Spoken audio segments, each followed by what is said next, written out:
Shalom and welcome to another episode of Nobody Watching. When I was a young person, I came home from grade school. My mother would ask me how my day was, which I kind of hated. How good could it be? I was in grade school and I had to do homework and stuff, and it was nothing like the cool lives that adults got to lead.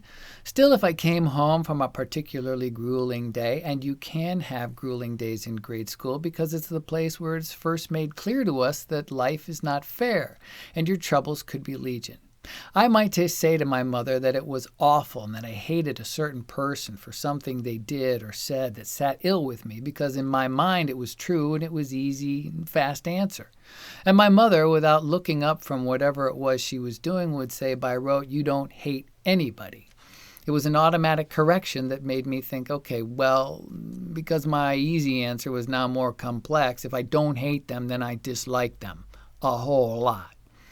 There seemed to be no response for that one, so I learned that hate was bad, at least as a descriptor, but disliking someone a whole lot seemed to be fine.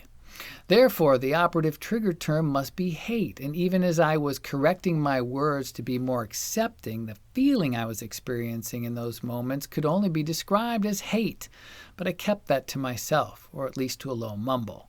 But I still hate them. We tell each other and have told each other probably since we crawled out of the muck that hating is bad, that loving is good, that we get farther by working together than working against each other, and that hate is bad.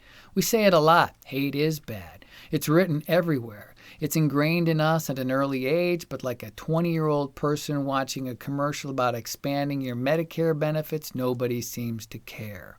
It's easy to tune out. Hate is bad. Got it. Are there any chips left? We don't like to admit it, but we are haters. We cover it up externally with softer terms and lofty aspirations, but you can't go 5 minutes in this world without seeing the residue of hate pour out before us in all sorts of ugly and distasteful ways.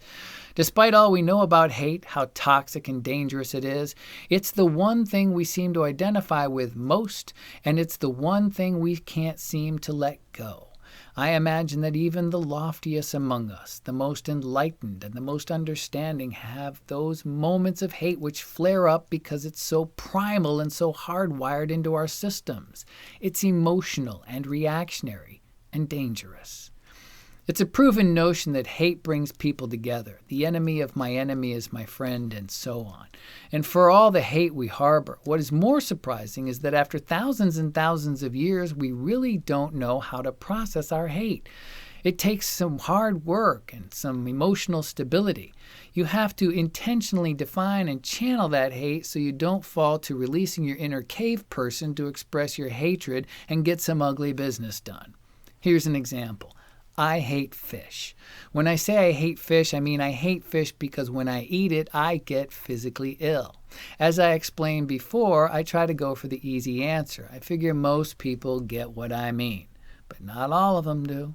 Some will want clarification. Do you hate all fish? To which I say I don't actually hate fish or other sea creatures themselves. As a species, they are fine. In fact, I could watch them for hours and then I enjoy learning about them and their place in the great circle of life and so on. But for eating them, that's out for me. Many will accept that, but not all of them do.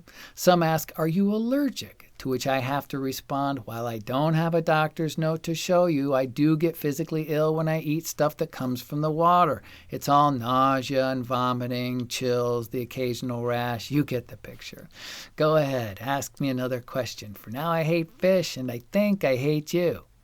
And even then, a few will press on. Well, what about freshwater fish? Or, productive, right?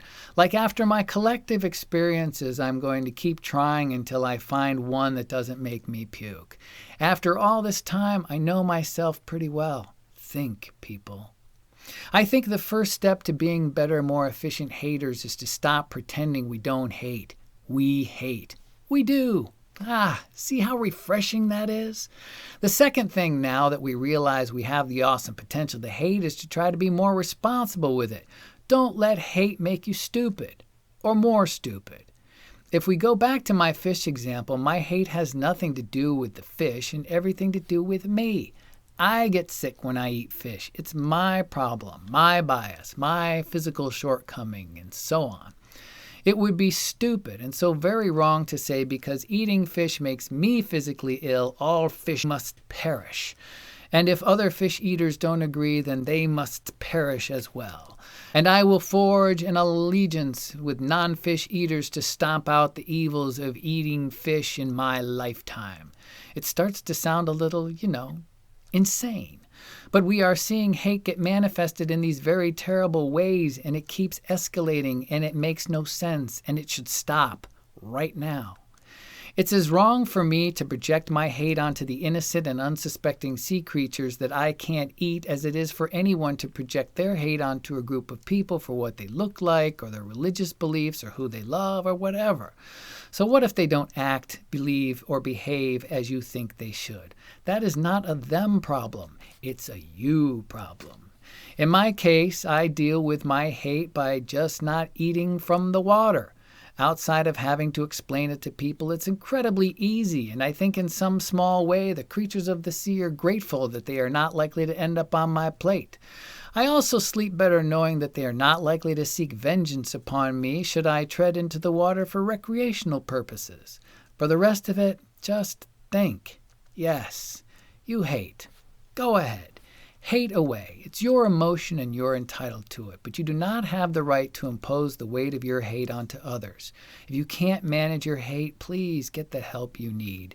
If you don't like something, you are free to work toward changing that thing in constructive and collaborative ways for the greater good of all. It's not likely going to happen with more aggressive, in-the-moment actions resulting in physical or personal damage. To what end?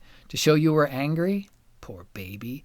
Get in line. Everyone feels hate and anger. Action from a place of hate is ignorance, and I have more faith in you than that. Don't let your hate define who you are. Be better. And we'll see you next time.